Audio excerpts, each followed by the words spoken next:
Kung di mo ko nilayo, sinira mo ang tagumpay ko, Sandra.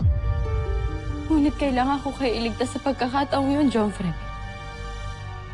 Nais ko lamang suklian ang pagsasalbang ginawa niyo sa akin.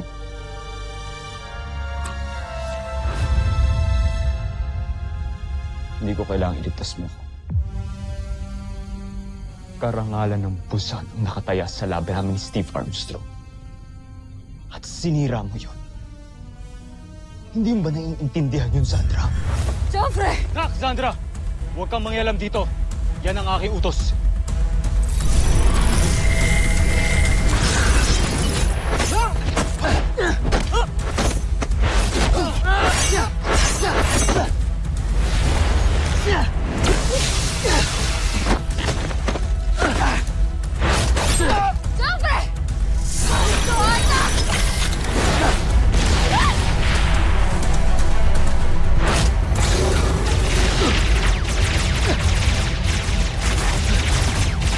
Joffrey! Joffrey! Joffrey!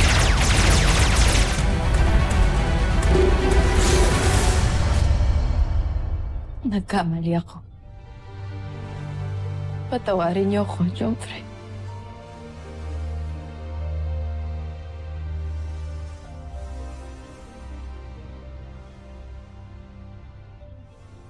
Sa susunod na magkita kami ng Armstrong,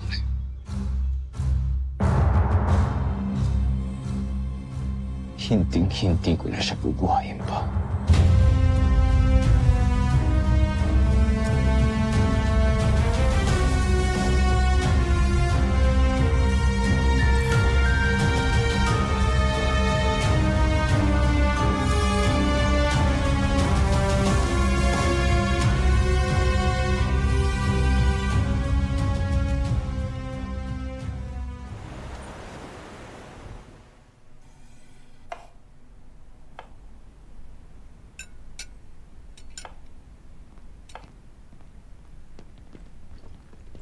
Sir, reporting for duty, sir.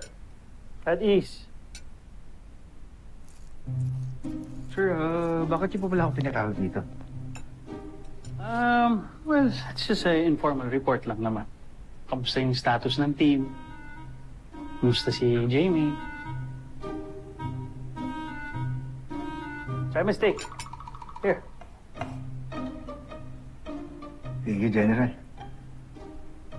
Okay naman po si Jamie, saka...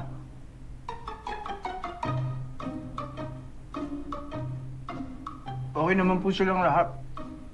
Kahit na meron silang mga kanya-kanyang problema sa puso. Ano?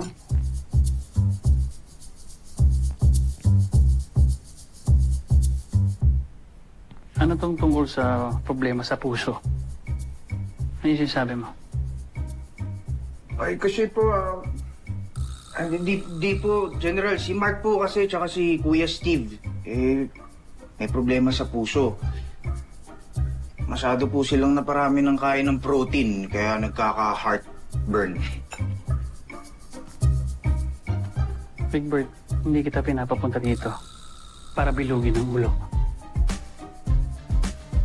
Don't lie to me. Ano yung sinasabi mo na problema sa puso si Mark, si Steve?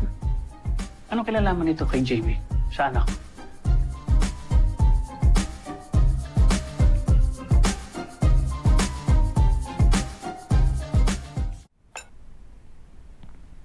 General, kay Mark tsaka kay Kuya Steve nyo na lang po itanong. Baka pwedeng... O kaya si Jamie na lang po. Big Bird, ikaw yung tinatanong ko.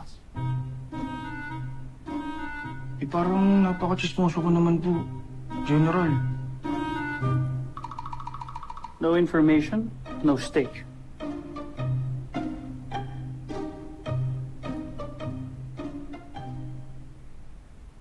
Alam niyo po kasi, General, si Mark po kasi tsaka si Kuya Steve, palagi po kasi sila nag-aaway dalawa.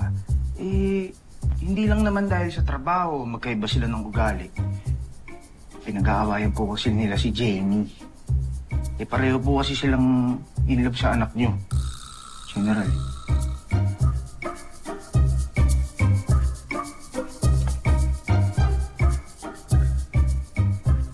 Marshall? bringing in Lieutenant Commander Armstrong and Lieutenant Gordon here. Sir, yes, sir. General, hindi po ba normal lang naman po? Just eat your steak.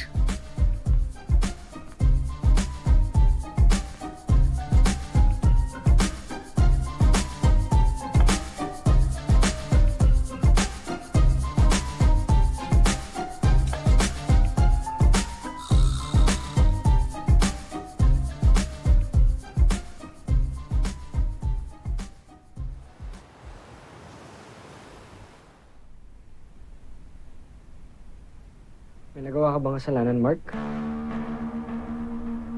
Bakit ako? Ikaw ba may ginawa ka?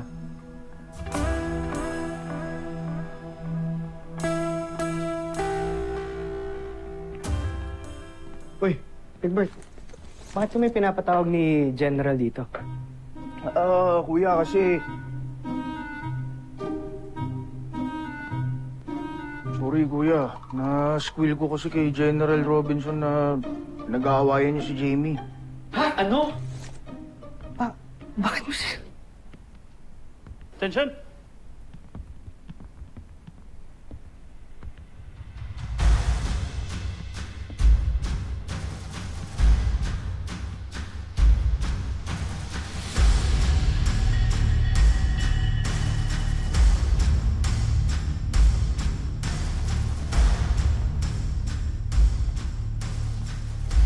Iwan mo muna kami. Sir! Pinatawag niyo na ako kami, sir. At ease, boys.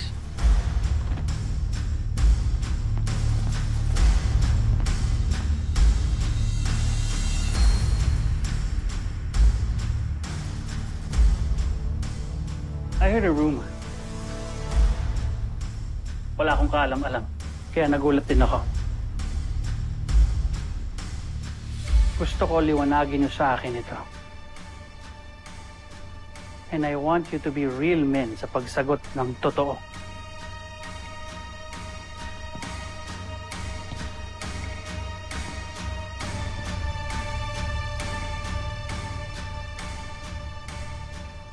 Totoo ba yung nalaman ko na may gusto daw kayo sa anak ko? Sa nag-iisang anak ko? Eyes forward! Ba't natahimik kayo? Natatakot kayo? Naduduwag kayo sa akin? Sir, no, sir! Then please answer my question.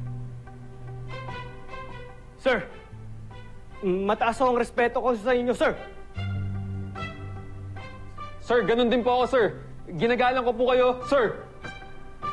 And sir, alam ho namin ang mission ho namin. At yun po ang #1 priority namin, sir. Oh, I'm sure. Pero hindi niyo pa rin sinasagot ang tanong ko. May gusto ba kayo sa anak ko?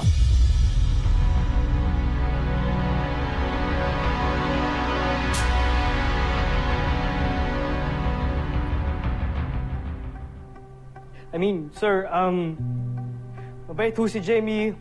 Caring ho siya, humble. So, halos ho lahat ng lalaki, posibleng magkagusto sa kanya, sir. How about you, Lieutenant Gordon? Sir, ganun din po, sir. I think you have a very beautiful daughter inside and out. And siya po pinakauna nag-reach out sa akin sa Camp Big Falcon bukod kay Dr. Smith. Sir! Yes, sir.